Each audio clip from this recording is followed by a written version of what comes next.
Hear us and can I hear you, Prachi? Yeah, I can hear you. Awesome. Okay. So good morning. Thank you for joining on Sunday morning. And sorry, I'm just gonna put my earphones. Please, yeah. So welcome to these Ird-Gird series by Sehriti.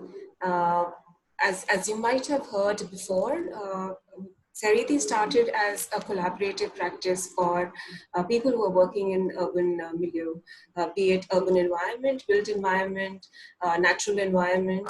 And the idea is that all of us believe that cities are not really a domain of one profession, and it is really the collective that comes together in shaping our cities. So, Irrigate series uh, started with the idea that we need to really start slowing down and observing the environment around us, which of course lockdown gave us a good opportunity to do. So we've been doing few series. Some of you have been able to join us for those. We did couple on birding, on dry leaves composting, on making your own window farms. And today we're very lucky to have Prachi with us, who's going to be talking to us about butterfly. And that's really something, an interest with a lot of you have picked up over this lockdown or before.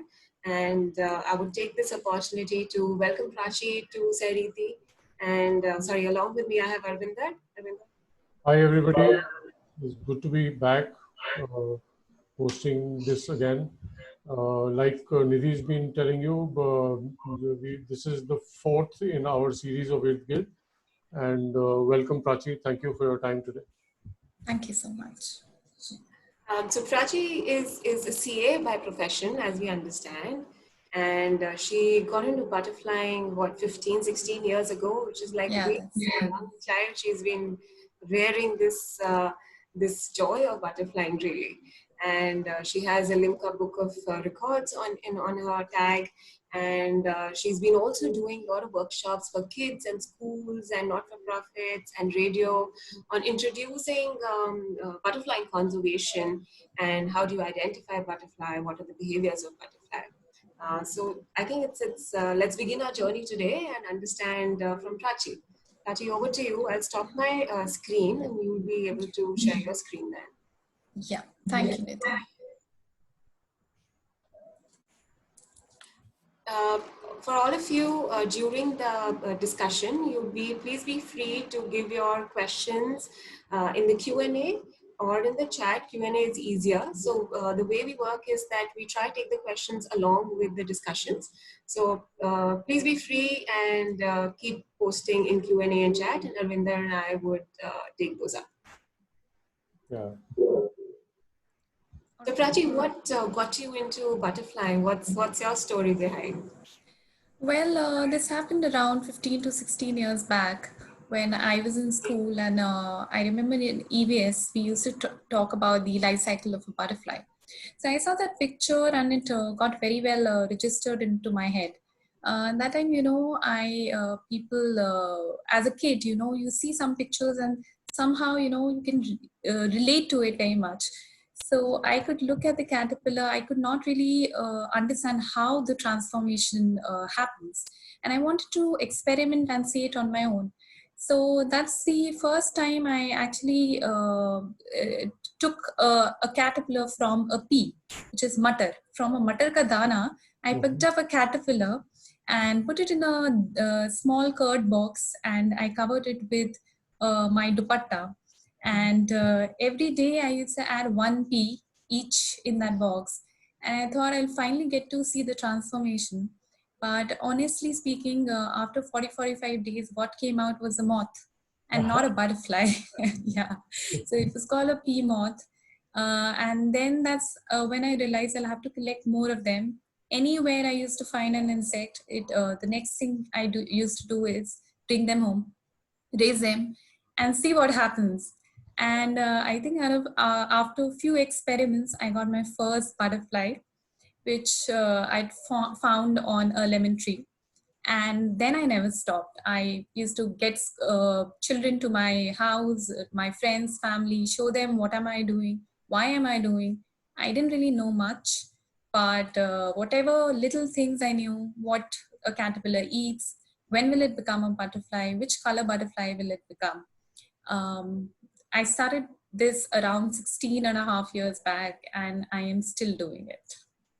So I personally have two stories around caterpillars and butterflies. Yeah. Unfortunately, they both are a little sad. Okay. And I will share them with you if as we go on. But just to ask you, as in, you said that you picked on you picked up a pea moth. You didn't realize it was a moth, right? At that time, you thought it was going to be a butterfly. But any other stories that you had, which are very, very typical, as in, some, except for the Yeah. disappointment of this one, which turned into a moth. I think they were after this. I tried few more caterpillars. So I found around 6 to 7 caterpillars on my lemon tree. Oh, And different ones or the same one? The same one. Oh. The caterpillar looked exactly same, green in color, quite huge. And I found them all on my tree in on one afternoon, and I got them home. And I started giving them leaves because I had seen them eating one.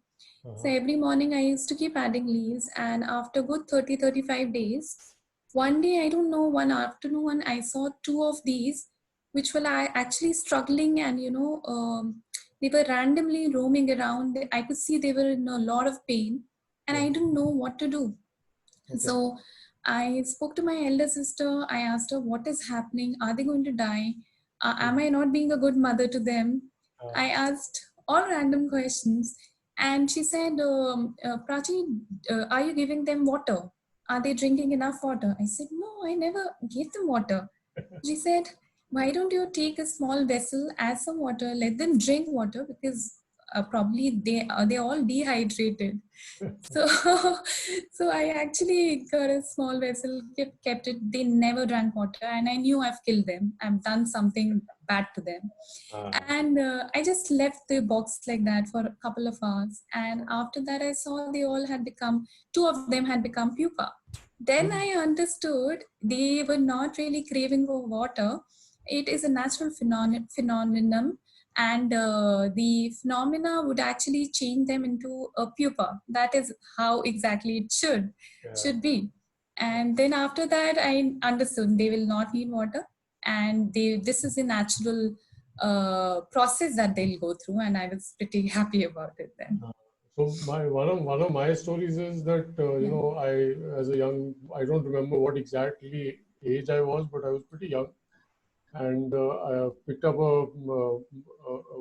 similarly from I don't remember which butterfly or caterpillar it was, but I picked it up from one of the leaves, put it in a glass jar, or it was a box, I think, and it was my birthday the next day, and inadvertently that dabba dhakkan, so I became quite attached to it.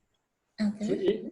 So inadvertently the lid of the box stayed open one night, and the caterpillar walked out. So it was the worst birthday I've ever had. Apparently, yeah. And the other time that I was again actually a sad story, and it was like a life, explaining how life can be. Was that I picked up another caterpillar, was rearing it, and it became into a pupa. And the moment the pupa, the butterfly emerged, it actually was in my hand. I was holding the bowl in my hand, and it flew, and a bird swept, and within a few seconds. So 2 sad stories around rearing caterpillars. But adding on to what you said, I think it wouldn't be really sad because you provided food to a predator. If you think that way. So it tells you, right, that there's life is like a circle, right? I mean, it's how you feed into the system. Yeah. In fact, just the way you said you forgot the lid open, similar thing happened with me when I was at work, and after lunch break we'd gone for a quick walk, And wherever I go, if I find an insect, it has to come along with me at my home. So I picked up this really different looking caterpillar from my office garden, and I took a small disposable glass from my canteen. I put it inside, covered it with a tissue paper, and made some random holes. And I remember I had kept it next to my desk, and I was on a phone call with a client. And after a few seconds, I see a lot of hustle, and I could see the security guard, and there were 3, 4 colleagues of mine just standing next to it. And when I just cut the call, went there, and I saw, oh my God, my caterpillar was out in open, and they all were scared to see it. They'd call the security guard to get rid of it. I remember how much effort it took for me to actually take a session for them to explain it is not going to harm them at all. What is it doing there? It will turn into a butterfly. So the entire process did take me a lot of time, but then probably people understood and just left it there and then. But it was really embarrassing for me to tell the security guard to go, and I said it's my pet, and he did not really understand what was I trying to do. Yeah. So yeah. So all our friends who've joined us over the chat, this is not just stories and between us. If you have any thing to share with us, please share with us on chat. Unfortunately, there's just the 3 of us on screen. But please share your stories or anything that you want to know on the chat, and we will take it on as we progress. So, Prachi, yeah. Thank you. So I'll start with a very basic question, which is, what is a butterfly? Now, a butterfly belongs to a species called insect, but how it is different from a bird is birds have feathers while butterfly have wings. Now, people can easily differentiate between a butterfly and a bird, but where people get confused is the difference between a moth and a butterfly. Mm-hmm. Just to give you a little background of how many species do we have around 1700 species in India, and global in the world, if you see, there are around 17,000 species. So this is probably one world which is unexplored. If you talk to your kids, your colleague, they would hardly know 1 or 2 name of the species. People hardly know any species of butterflies. Now, later on, I'll explain why butterflies are important. And the purpose idea of me keeping the PPT very light and basic is to probably after the session, we might have people who are interested in butterflying and develop it as maybe a passion or a hobby. So as I said, that the basic difference between a butterfly and a moth. Now there are 2 pictures and I would want to know from the viewers, which of these 2 options do they think is a butterfly? So Arvinder and Nidhi, you can help me out. If you think if people think option A is a butterfly or option B is a butterfly, please put your answers in the chat box. You all could use the chat and message. So I've given my answer. I don't know if I'm right. I think I'm right on this. So, yeah. Okay. Yeah.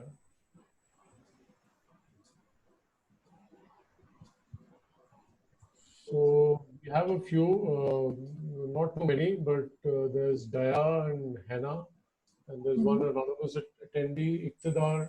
Yeah, so if mostly everybody's saying B. The B is the butterfly. Iqtidar is saying A is a moth, which effectively means that B is a butterfly. So I think that's good. All right. I'll move on to the next question and then talk about what was the right answer. Now again, the same question, you have to identify which one is a butterfly. Yeah, this is a little difficult, is it? Yeah, it is a trick question. It's a trick question? Yeah. The one sitting on the flower, I don't know if that is. Okay. Let's see if that's the right answer. Or maybe they might not be a butterfly at all. Yeah, even that's possible, right? Yeah. So here everybody's saying that option A is a butterfly. Okay, perfect. Well, I'm surprised you've given the right answer. For both? Uh, Sure. for both, yeah.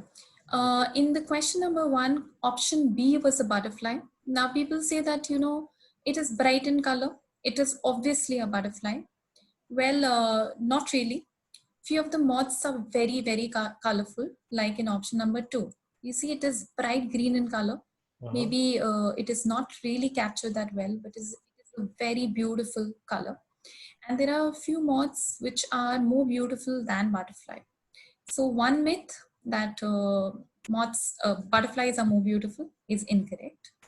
The second thing people say is that the moths are night flying and the butterfly are day flying, which is also not correct in a lot of species. We have butterflies like evening brown. It is called evening brown because it comes out in evening, flies in the evening. And there are a lot of moths which fly in the morning too. So again, that's a myth that cannot be used as a distinguishing factor. There's one distinguishing factor. Um, yeah. So if you look at this picture, now everybody will say the left side is a moth and the right side is a butterfly. But again, later on, I'll show you some pictures which are very confusing. And this can be used as a distinguishing factor. The antennas. Uh-huh. Here, if you look at the antennas, few of the moths will have hair. Not all the moths will have hair. But if I zoom in and show you how the antennas look like, and the antenna of a butterfly, Mm-hmm. you'll see that the antenna, the end of the butterfly's antenna has a club-like shape. Right. Now, any shape which has a club will definitely be a butterfly 90% of the times. So Okay. this is the only differentiating factor that we can probably understand what is a moth. But their habitats, are they different? And do they eat different things? Do they behave differently? What is it? So basically, both of them are very good pollinators. That means they feed on nectar from flowers and the excreta of human and the fruits and all. So their habitat in the sense of eating behavior is quite similar. Just that most of the moths are night flying. Most of them, we can say. So probably they appear or they come out in night, and that's the reason why people fancy butterflies and not moth. That's the only reason, but habitat is quite similar. The predators are quite similar, the birds and the lizards which eat them. So they have a lot of similarities. Few of the countries actually keep both butterflies and moth in one category, and they say they come from the same species. However, few of them keep them separate. Okay. Okay. Yeah. All right. So moving on, very basic facts. Why butterflies matter? They are indicator of healthy environment. So to give you a very simple example, it is said wherever you're going for a walk in any park or any green area, if you don't really see butterflies, then that means the environment is not healthy. So it is said that where you have a poor air quality, you would not actually see a butterfly. They're going to migrate or move on to a more healthier place. So they indicate that the environment is healthy and the air quality is good. Important element in food chain, like there are a lot of predators, like I mentioned, the birds, the lizards, which eat the butterflies. And that is why the ecological cycle, they play a very important role. Important pollinators. Now pollination, a number of other insects also do, like bees.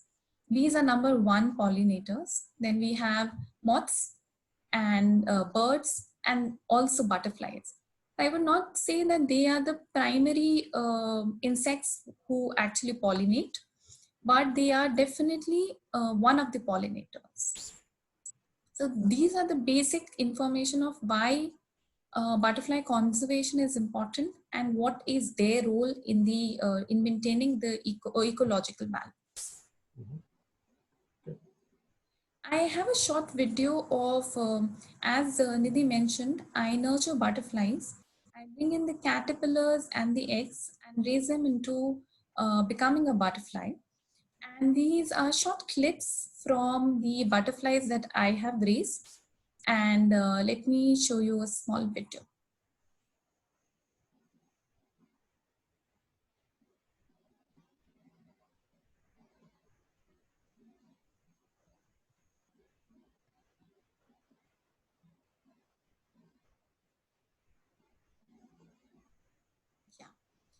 So these are, the video has 3 different species that I've raised.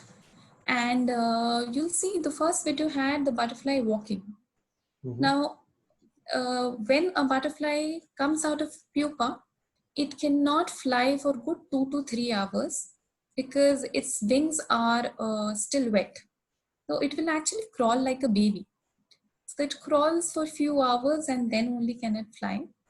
The last video that I showed you had 5 plain tigers, the species of butterfly, which was, these all 5 were born on the same day. And they were still learning to fly. And they all emerged together. And there's a typical time of when the butterfly comes out. Most of the species that I have observed will come out of the pupa in the morning time only. So there I went posing with them when they were just still learning to fly.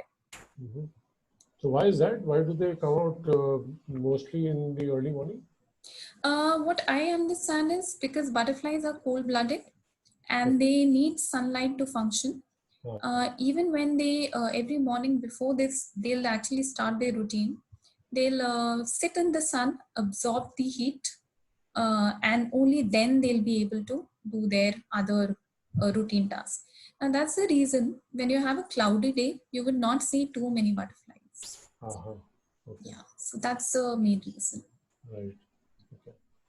Is this common for a butterfly to come and sit on your hand like that? Is that something which happens normally, or is it like you said, are you very friendly with them? No. I think butterflies are anyways most of the time shy. And rather than that, forget making them sit on your own body. It's very difficult to even click their picture because they don't really sit at one place. Even when you see a butterfly drinking nectar from a flower, it will keep hovering. Now, it becomes really difficult to click their picture. And even when they're hovering, there is a reason to it because their body weight, they cannot, the flower is so light, they cannot really put the entire weight of their body on the flower. So on the human body, they would come closer to you, only the species which are poisonous, which are toxic. And even if they come and sit on you, people think they are very friendly, but they are not. They have actually come to drink your sweat because the sweat contains a lot of salts. So that's only when a butterfly will come and sit on you. So every time that butterfly has sat on you, we all think we are like perfect. No. A newborn butterfly, of course, doesn't know how to fly. So it will only crawl, and it will crawl and come and sit on anybody for that matter. But otherwise, no, butterflies don't really come and sit around on you. Basic life cycle of a butterfly. These pictures I've clicked from the life cycle butterfly that I nurtured. So the first stage is an egg. It is really, really small in size, very difficult to be seen from a naked eye. And the egg can be different shape. It can be different species of butterfly. It can have round, circle, oval, any shape. And it, again, depending on species to species, it might take 2 to 3 days for a larva or the caterpillar to come out of the eggshell. And just before it will come out, it will turn black or brown, different in color. And that means the caterpillar is ready to come out. Another fun fact here, the moment a caterpillar will come out, most of the species, the caterpillar will eat its own eggshell. Yeah, and there's a reason to it. Firstly, the shell not only contains a lot of protein and other nutrients. The other reason is because the caterpillar is smart enough, and it knows if it will leave the shell there, the predator would know there is a caterpillar around. So they eat up their shell to remove any remains, any marks that they exist and they are somewhere near. Okay. Very interesting. The This is usually on the underside of a leaf, no? The eggs? Yeah, absolutely. Just to make sure that the predators, the birds, do not eat these eggs, the butterfly will mostly lay one egg on one leaf, and most of the times, and it will be on the underside just to keep them protected. And is there a time or a season in which there's more laying of eggs generally? Yeah. So basically, butterflies, because I told you they're cold-blooded, they can be seen mostly in summers, and that too hot and humid weather. So the season would start anywhere from April end or May, and I'm talking about Delhi mostly, and it ends around November end, just when the winters begin. And even in the winters, one would wonder, where do the butterflies go? Or if they just all die, then how does this cycle remain? Right. I nurtured one species which is called common jay, which is found on Ashok tree. Now that butterfly, when I nurtured for the first time, the entire cycle usually takes good 40-45 days. But with common jay, it became a pupa sometime in November and December. And I knew the winters are approaching. How will it become a butterfly? I was surprised to see that the butterfly hibernated, the moth hibernated for good 2 to 3 months, and the butterfly came out sometime in March. So I think the nature knows it all. The hibernation butterfly is called diapause. So it went in diapause for good 3 months, and probably I am surprised. How would it know that winters are back and it should just come out? And one sunny day, the butterfly came out all healthy. So yeah, I think that is one way where they make sure that the cycle continues, and that's a brilliant observation that I had. There is no one period that a butterfly will live. Different species will live for different time. Yeah, that's right. So different species. I know few species which have a life of only 1 week. Okay. Some of the species may live for a few months, and it might go up to an year. Now, what my understanding is, a lot of butterflies species migrate. So there's this the cycle that I'm talking about now. It's called an emigrant butterfly.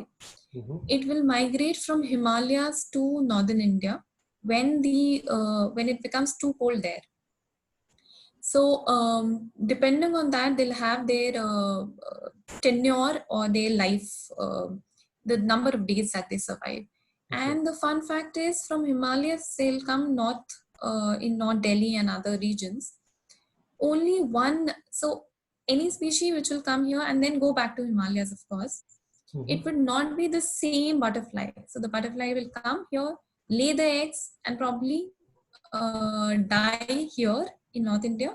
Then the butterfly who has emerged will now go to Himalayas, spend the summers there, then probably lay eggs.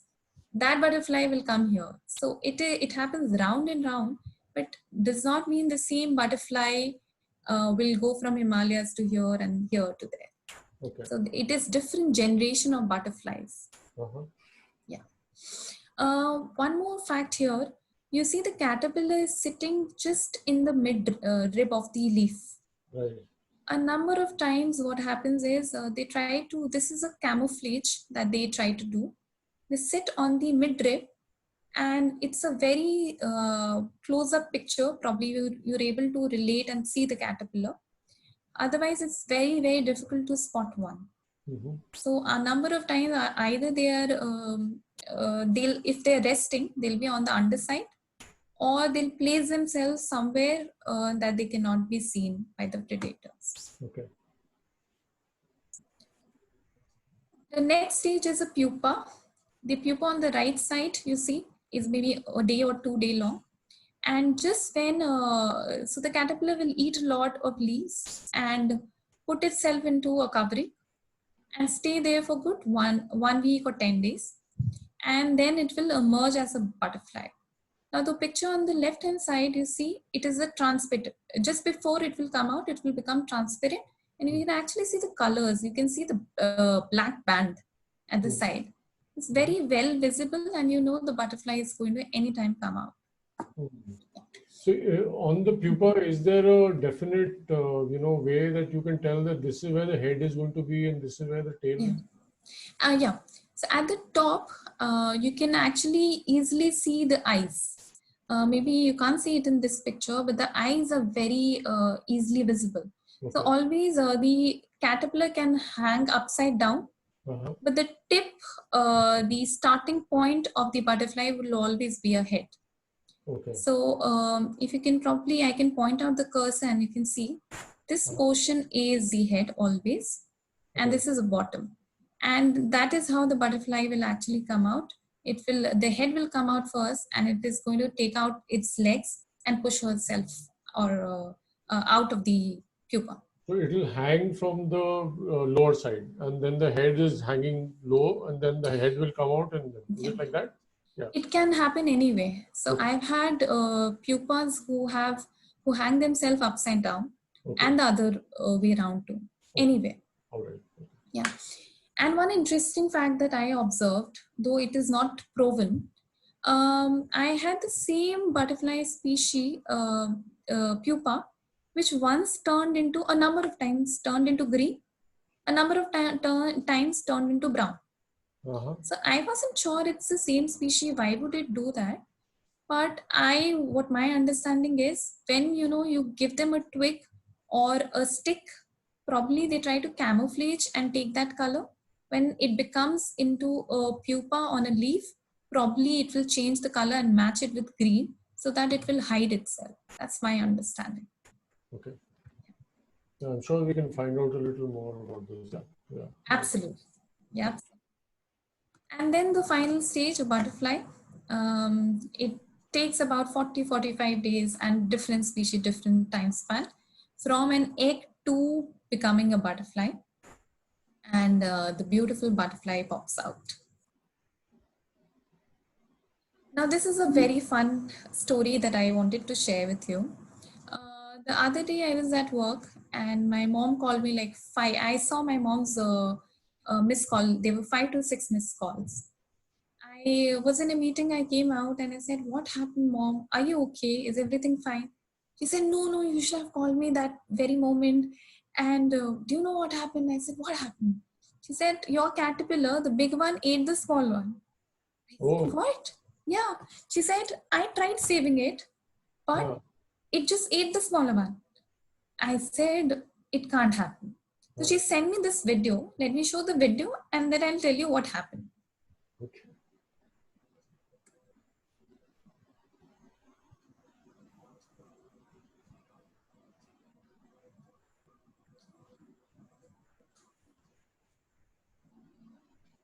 Okay, so that stick that you see is my mom trying to save the caterpillar.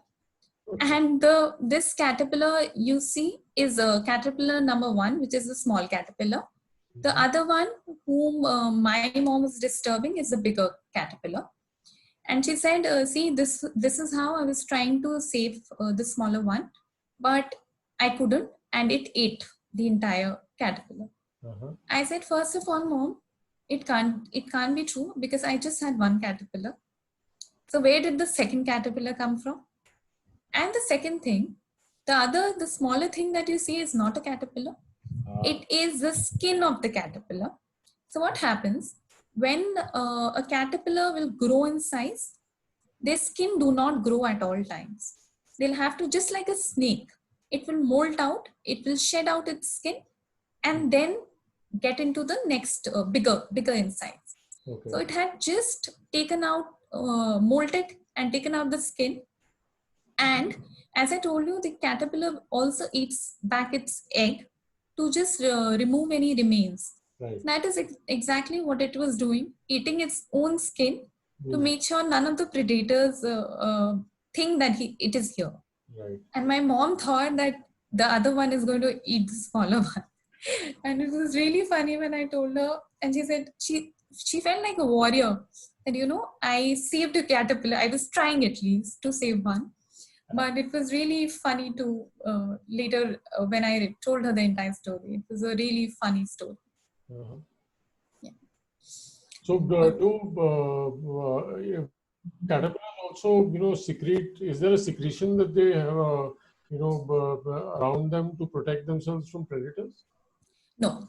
There are different ways. One is camouflage. Okay. When they resemble a little like leaf or the stick, the stem. Okay. The other could be this caterpillar that you see in this video is a caterpillar of a plain tiger, which has toxins in it is toxic because it feeds on a toxic plant. Okay. So if any bird or any lizard will eat it, it will have a foul taste. Okay. And the predator do not eat them then. So that is another reason. There's another possibility that the caterpillar will take out the antennas. Few of the species have that, and their antennas are really bad in smell. It creates a bad odor, and that's when the predators just leave them. Okay. So there are few ways of protecting them. Okay. Yeah. Some interesting butterfly behaviors. A lot of us know that butterflies feed on nectar, and we've always seen them on fluttering around flowers. Right. But they also take nutrients from excreta, human, other animal excreta, and also the fruits. So this is where you can find a butterfly. If you want to attract a butterfly at your home, you can plant any nectar flowering plants, except rose. Rose does not have any nectar left now. It's really hybrid. So any flower would do. Plant as many as you can. Okay. Also, butterflies prefer compound flowers. Compound is one which is shown in the picture, where you have, this one, where you have a number of flowers all in one bunch. Small flowers, so that the butterfly will sit on one flower and explore all the different compounds, small little nectar tubes it has. Right. Okay. So you can plant a lot of these at your home. Yeah. Moving on to the next one, which is sun basking. I talked about it. The butterflies are cold-blooded and they need a lot of sunlight to function. And that's the best time when you can click pictures and they won't even get disturbed. It's just after the sunrise when they're just sitting, relaxing and enjoying a good vitamin D and sunlight. Here you see a few spots. These resemble like eyes. And another way, what you asked Arvinder, the question regarding how they save themselves from predators. That's another way to scare the bird or the lizard and behave as if they are big animals with big eyes. And I'm sure a number of time it works, because when you see any butterfly, most of the time you'll see the wing, or the wing is actually broken or eaten from the back, because they have the number of them will have their eyes which look like a predator at the back, and they keep moving all the time. So there's this phenomena where they will keep moving their backs all the time, and it will give an indication to the other predator that that is their head. And most of the times the predator will attack their back thinking it is a head, and the butterfly gets saved. Okay. Oh. Mud puddling. Mud puddling is where the butterflies sit on the soil and absorb sodium and salt. And a number of times male butterflies do that and pass on to the female while mating. But yes, most of the time when you see a butterfly sitting on the mud, is most probably absorbing nutrients, and most probably it will be a male butterfly. Oh, so the male. Yeah. So the male normally do mud puddling, is it? Yeah. So male actually need nutrients, and it's their job to pass it on to the female so that it will finally get passed on to the offsprings. Okay. Okay. So Prachi, in the earlier one, when you mentioned that the wings get destroyed sometimes, Yeah. does that harm the butterfly, or the butterfly is able to live fine, or what happens? Because we've seen that often actually. Yeah, Nidhi, very good point. I think I was doing this session with one of the schools, and there was this guy, a small kid who was handicapped, and he asked me the same question. I'll show you a picture later on, where the wing is broken, but it does not impact the flight. So the butterfly, you'll see the wings are broken, but it will keep flying. That kid asked me the same question, and I said, no, it should not really impact your daily routine, and you can achieve as much as you can. And he was pretty convinced by that answer. Yeah. So it doesn't get impacted. Yeah. I said that butterflies absorb nutrients from the be it mud puddling and the other sodium and salt. So there's this short video I'll show you, and you can actually see the butterflies absorbing nutrients from the ground.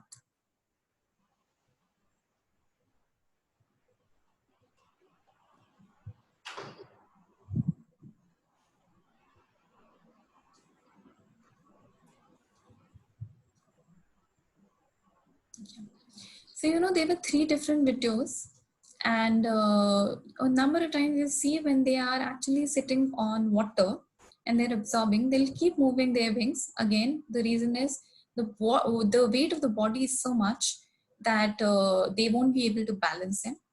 The last video, I'll show you once again the last portion, and let me explain you. If you look at a butterfly, it does not have a huge body. So it is continuously drinking water, absorbing the nutrients, and constantly letting the extra water come out of their body, because their body size is very small and they cannot keep absorbing that much. In the last video, the last portion, we'll see it is absorbing nutrients and letting the water out. So you can see the first butterfly, you can see that it is excreting the excess water. Let me just move it ahead and show the video.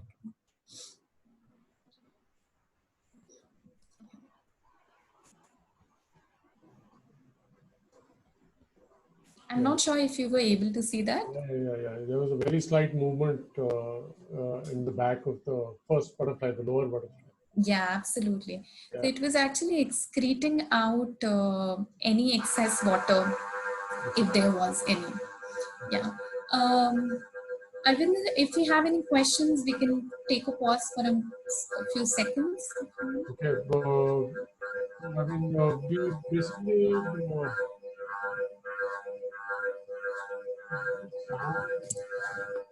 One second, just hold on, please.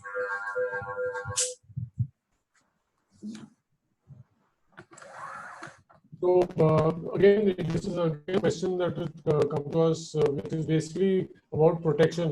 And you addressed that caterpillars don't do any secretions, but what other ways do butterflies protect themselves? Is there any other way other than the ones that you've spoken about already? First would be, there are butterflies which resemble like a leaf. So there's this butterfly called oak leaf, which will look exactly like a dried leaf. So that is another camouflage that they do. Okay. Then few of the butterflies are toxic. They contain poison in them. Right. So, but is the poison enough to what kind of harm? Does it only taste different, and it doesn't immobilize or kill the predator, does it? I think most of the butterflies which are toxic do not have that high level of poison in them. It is only to create that foul taste and the butterflies to leave. It does not have a very high impact. Okay. And yeah.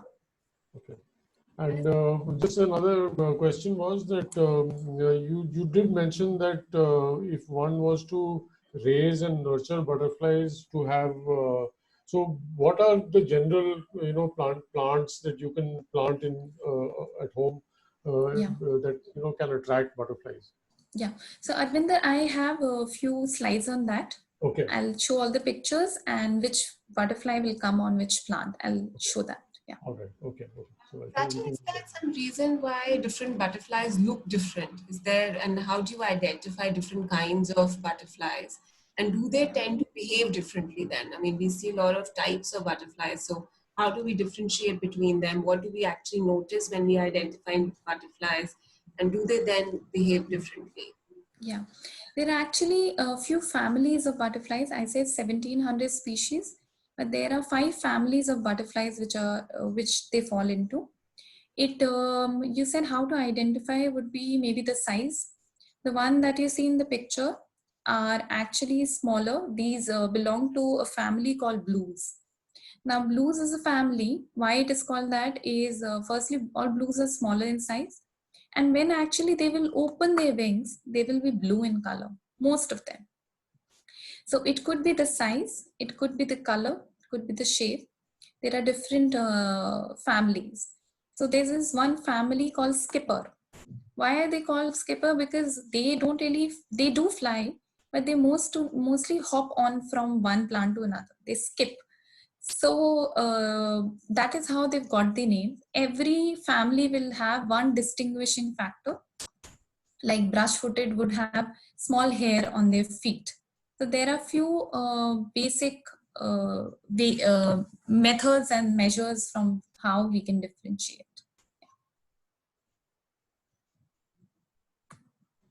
There's a question from Mr. Deepak Manchanda. He's asking, these days we do a lot of fogging, pesticide for mosquitoes. So, especially in urban areas. So, is that like harmful for butterflies and moths? Absolutely, yes. The other time I was raising, there's a story to it. I have this plant in my garden, Okay. and which is very next to my kitchen. So just in front of the kitchen, we've kept few plants there.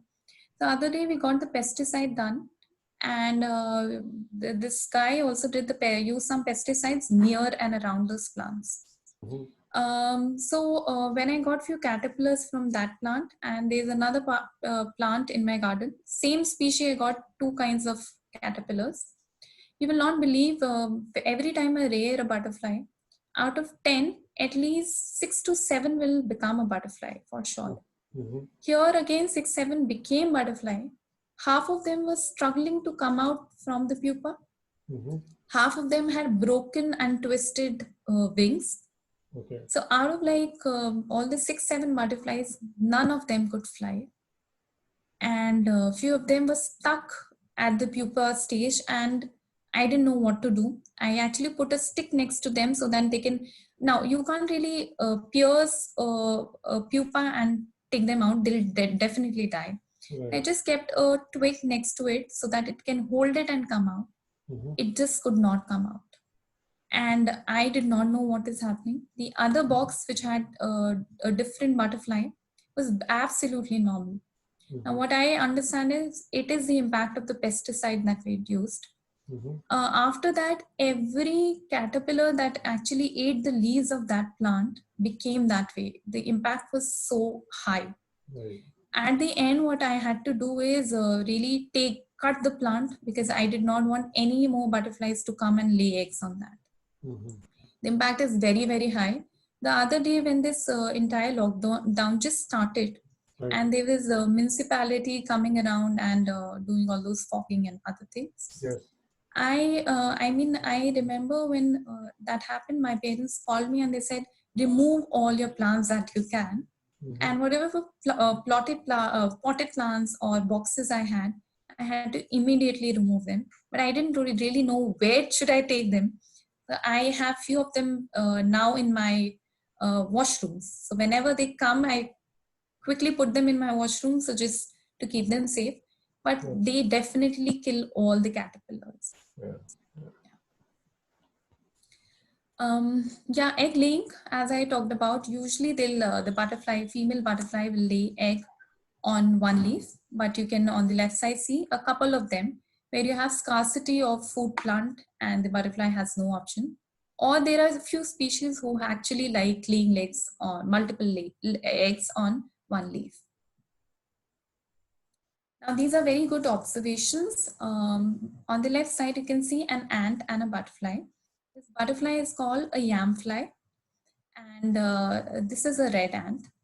Now these both of these are actually interacting with each other, and people will actually not believe me, but the truth is that the ant is asking the butterfly to lay eggs, and it is assuring the butterfly that you lay eggs. I'm going to take care of your eggs from after they hatch into caterpillar. I'll take care of your caterpillar. After they become pupa, I'll take care of the pupa. And that's the barter system. And why do they do that is because when the caterpillar will grow and move around, it will leave a little secretion which becomes the food for the ant. So that's a way when the ant will actually generate its food and in return will keep the caterpillar safe.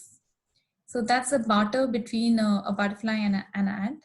But again, like human beings, not every human can be trusted. So not all species follow this pattern. Few of the ants eat the caterpillars and the pupa. So it can be seen between one, like Nidhi mentioned, the family.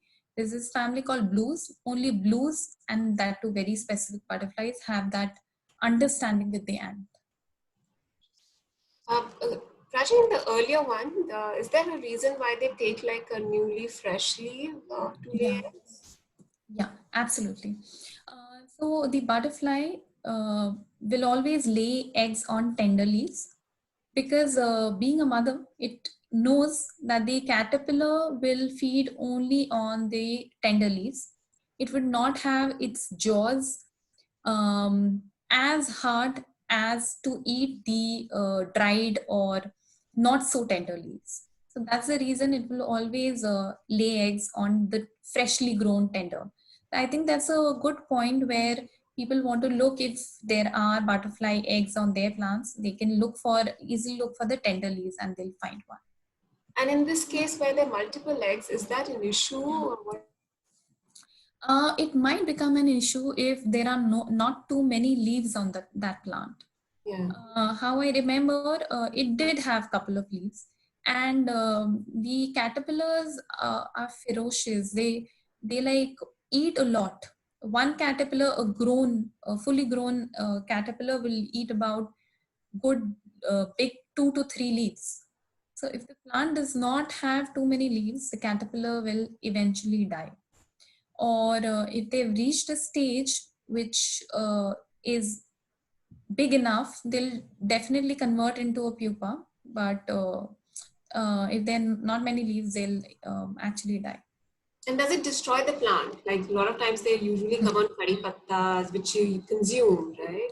Yeah. So is that a good thing that you see them there, or is it a bad thing? Honestly speaking, I would say curry patta, I understand we consume. We also eat and put them in our dishes. But other leaves like lemon, other plants, we don't really eat their leaves.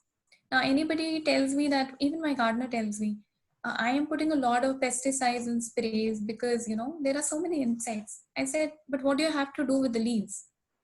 And he has no answer. He's just doing it because the plant doesn't look beautiful. I don't really think that's the purpose of a plant.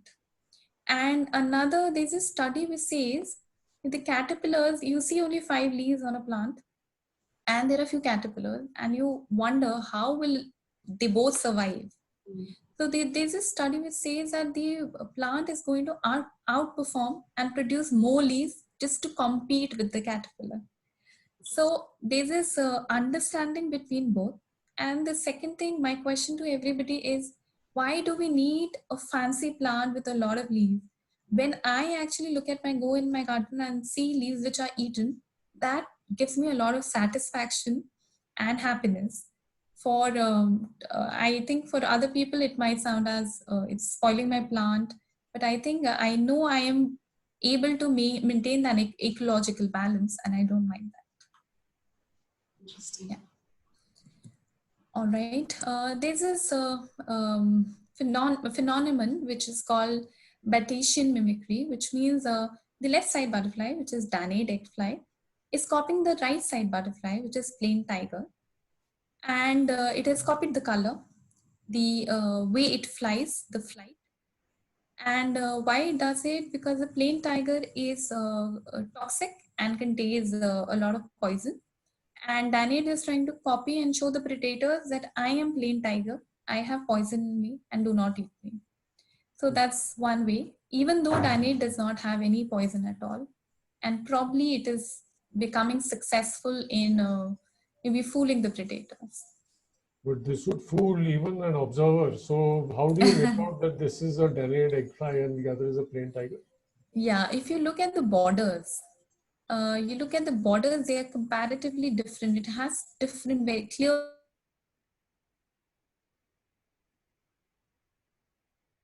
It has open circles.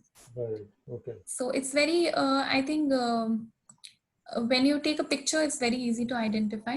Okay. Even if you look at them, it becomes difficult because even they both copy each other's flight. So very difficult to make out. Okay. And very surprising, the male of Danaid eggfly is black in color, pure black. And the female is orange, because the life of female is more important in the butterfly world, because they are the ones who have to lay eggs. Okay. So they want to show the predators they are toxic and not to be eaten, while the male can fly easily, and that's the reason. Does that happen often, that the male and the female look different in butterflies? No, not in all species. I'll show you one slide where I've differentiated between a male and female. There are a few attributes, but very few species have that. And other Danaid and the plain tigers, are they endemic to the Delhi area, or are they found? Yeah, absolutely. Okay. No, you see a lot of plain tigers.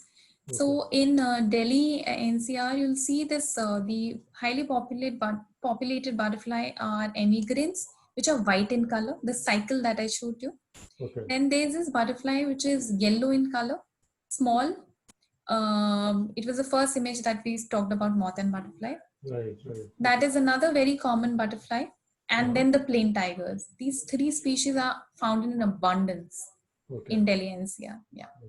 When you see butterflies in pairs, and we generally tend to say it's a marriage of butterflies when you see them flying around in pair. Is it common for butterflies to do? Yeah. So basically, most of the time the male butterflies are pleasing the female, and when you see a pair, it could be for that one reason. The other reason could be two boys hanging around for a mud puddling session. So I said mud puddling is male dominated. Right. So maybe they're just hanging around to go for a quick mud puddling session. So it could be any of these. And how high can they fly, butterflies? Again, species to species, blues that I talked about. Their food plant is mainly grasses. They don't really fly that high. But few butterflies like common jay and there are other species, plain tiger, for example, can actually fly as high as they can be seen around third or fourth, from 3-4 floors also they can fly that high. So when you say blue jay really feeds on grasses, it doesn't require flowers as we assume most butterflies require, is it? It would actually require flowers, but looking at the size of the butterfly, it would need very smaller ones. Okay. These smaller plants are mainly grown in shrubs and grasses. Yeah, so that's one reason. Yeah, this is what Nidhi, you asked me about a female and a male, the difference. Now these look a little, these are of same species, but the left one is a male. And what is the differentiating factor is this. Now, even the female has these 3 spots, but the 4th spot is missing.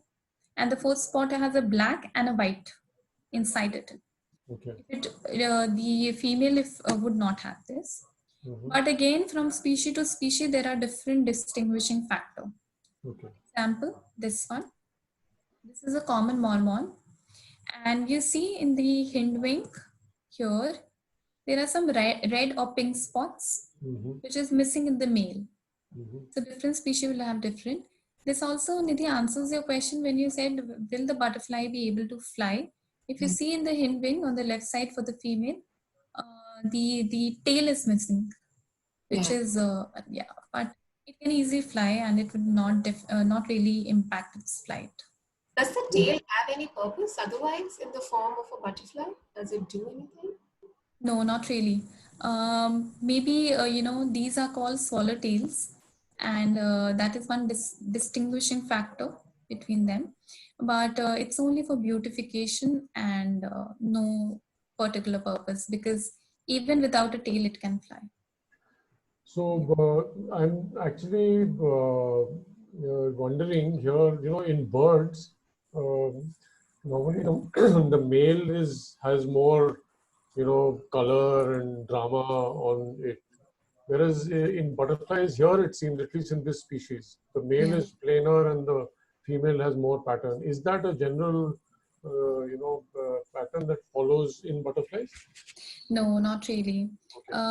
Of course, the male would look for a potential and will should ideally have more attributes or colors as compared to a female.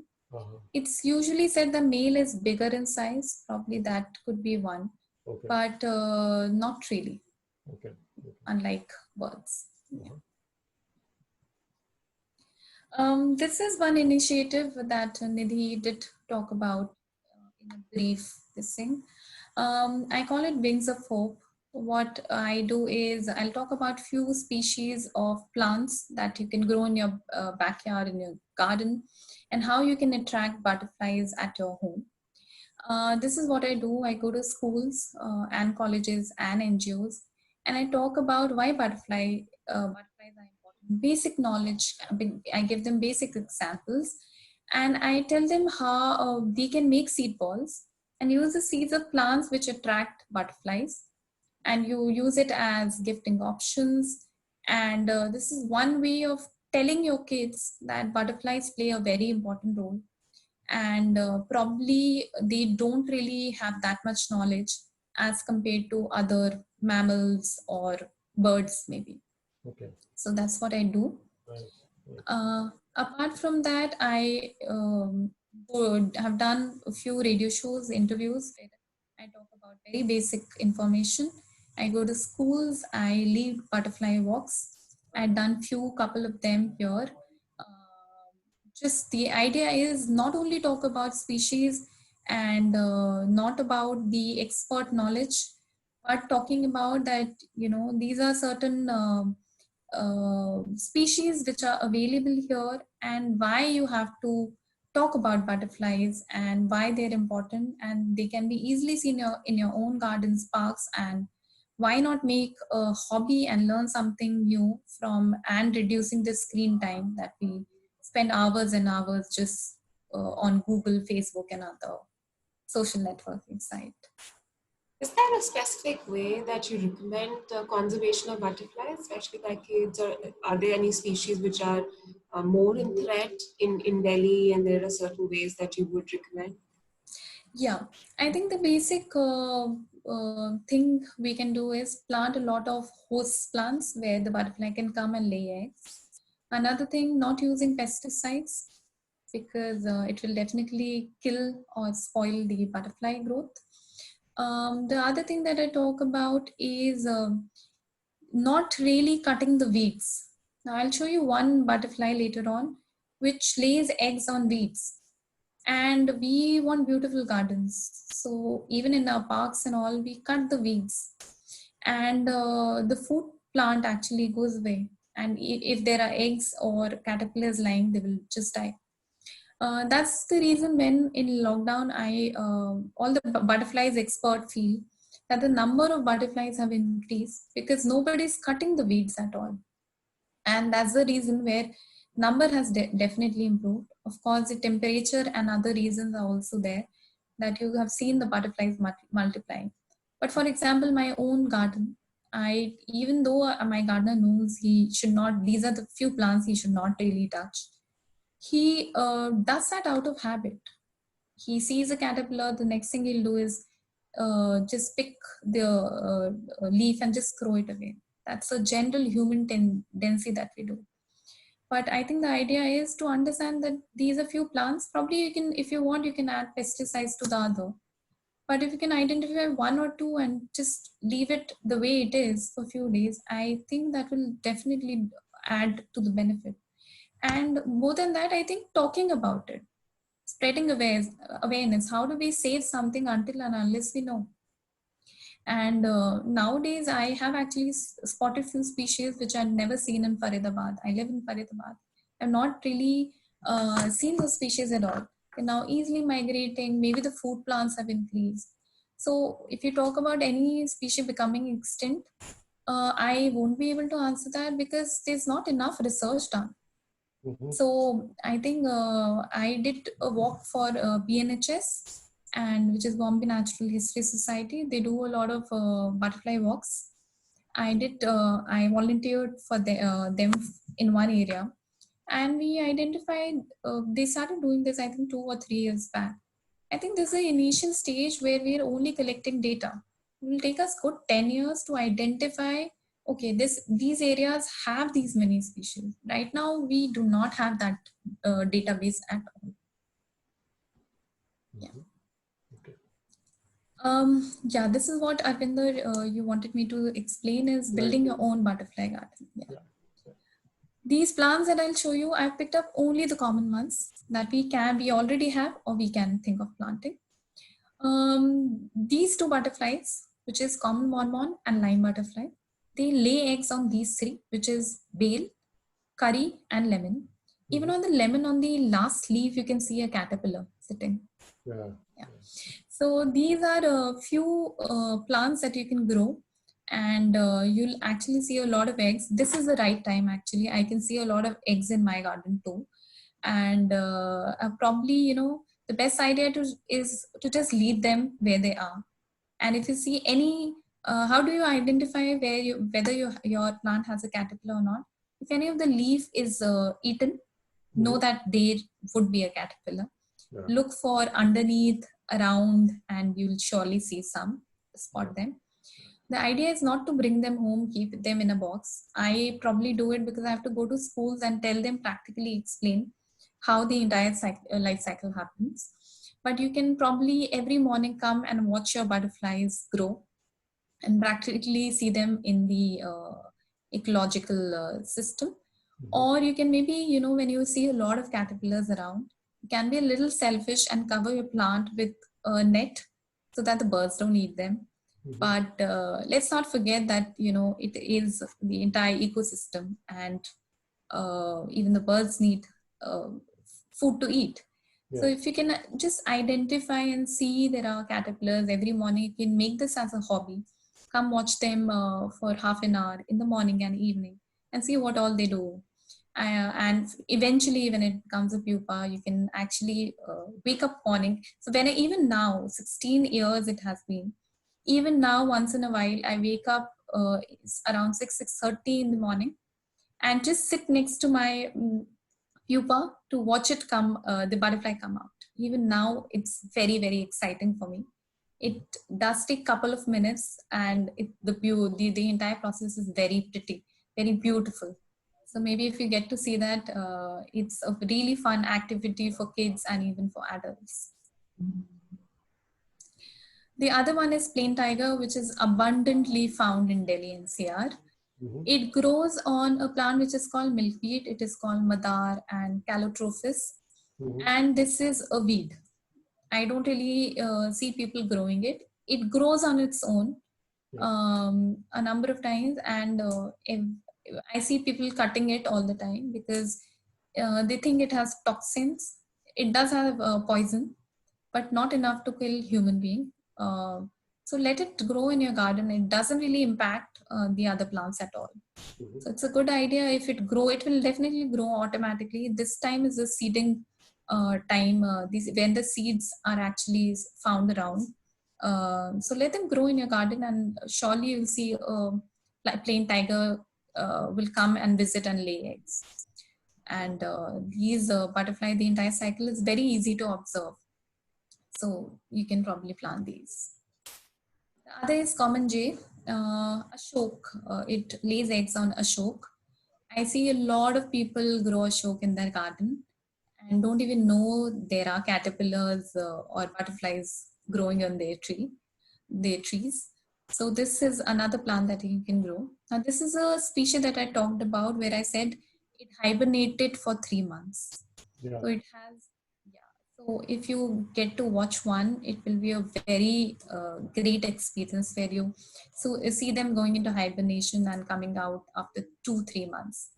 So yeah, it is a good way probably. Same species you mentioned about the color also. So one is a dark brown and the other one is green.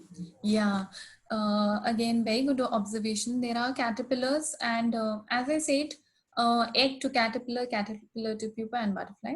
But in the caterpillar phase where I said they molt and they shed out their skin. So so they have another in caterpillar, they'll shed their skins 3 or 4 times.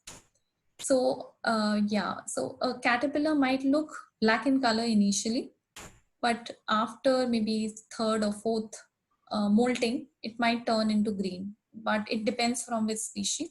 Some species remain in the same color throughout. Some species change their color. And how long is this process, like in terms of days? Again, different from different species, but if you say a life cycle is around 40-45 days, but this one common jay might take good 3 to 4 months. I also rear moths, and moths have a bigger cycle metamorphosis. So moth might take, my moth became a pupa 3 months back. I'm still wondering when is it going to come out. So yeah, it might take a lot of time. So is the common jay also called the blue mormon? This one? Yeah, is it? Yeah, no. It is also called, okay, that's a no. different. Blue mormon is a different butterfly which is black, white, and blue in color. Okay. And it is also the state butterfly of Maharashtra. Okay. It's very huge in size. It is probably 1.5 times or maybe twice the size of common jay. Oh, okay. Yeah, probably later on you can Google and see it's a very beautiful butterfly. So Prachi, Vipul has also asked that people generally prune or thin ashok in winter. Does that affect the hibernation cycle? And if yes, should it be cut later in March then? Well, honestly, yes. If you can do so, it is a good idea, because when I say the pupas will hibernate, where will they hibernate? They would be hanging to one of the stems or the leaf of the plant. So when you're cutting them, you might just cut off and the pupa might just go away. So the best idea is to leave the plant the way it is, but I do understand you can't do that in your garden. What I do is, even when my mom is making a South Indian dish and she adds curry leaves, I am the one who does that, do the plucking, so that I check each and every leaf and ensure none of the caterpillars are going away. If you can, randomly spend a minute and see if there are no pupas or caterpillars around, of course you can cut them. Otherwise, I think that's the basic thing that can be done. Is there, are there any caterpillars and, then butterflies that, first actually eat off a certain plant, but then when they are going to become a pupa, they move to another, does that happen? Yeah. So what happens is the butterfly will lay egg on the plants where the caterpillars will eat only those leaves. Right. But you're right in saying that, when it wants to pupate, then it does not matter which plant they are onto. Okay. So before becoming a pupa, it will look for a safe place. Okay. And if you see, there are some plants adjacent to each other. I've seen, let's say a common jay had to pupate, and there were a few more neem tree which was next to it. Okay. It hopped onto the neem tree and became a pupa. I kept thinking whether common jay also lays eggs on neem, but I realized no, that's not true. Okay. So they are looking for a safe place, and they know now they don't have to eat anything. So a number of times that happens. Okay. Okay. I think that's all I had. I tried keeping it as interesting as I could. This is very interesting and very informative. You also have an upcoming children's book. You mentioned. Yeah. So basically, I'm writing a children's book because when I go to schools and meet different kids and I go to NGOs, I realize that I just have few hours or half an hour to spare. There are so many questions that the kids want to ask me. And I thought, let me just write it down, everything that I've learned over a period of time, maybe 15, 16 years. And I will put that in a book form, which is very interesting and very basic to understand, easy to understand. And I've written a short children's book. The book is complete, still looking for a publisher, and maybe in a couple of months it will be out. And just the way I explained today, I've tried putting all my thoughts in that little piece of work that I always wanted to do. Yeah. And apart from that, if anybody has more questions, probably you can visit my Facebook page. It's called Nimrod the Wing Beauty. Or you can also reach out to me, Prachi Singh, on my personal Facebook page or in Instagram. And maybe whatever basic information or knowledge I have that I've learned over these years, I can pass on the information and help you all out. And maybe that will in turn help to conserve the butterflies. Awesome. Thank you so much, Prachi, and thank you to all the participants for joining us. For any other information or any other sessions that you would like for us to cover, like I mentioned, we've done birding, we've done composting and window farming, and today Prachi gave us a lovely session on butterflying. We have a few more lined up in the next 2 weekends, which we will give you the information about. But if there's any other suggestion that you might have or would like to hear or have us talk about, please be free to write to us. We are accessible at sehriti@gmail.com or our Facebook page, which is Sehriti. And thanks again, Prachi, for coming over and giving a wonderful session to all of us. Thank you so much, Nidhi and Arvinder. I had a great time. And thank you so much for having me here, giving me an opportunity to interact with a lot of people and share my knowledge as much as I could. Thank you so much. Thank you. Thank you, Prachi. Thank you.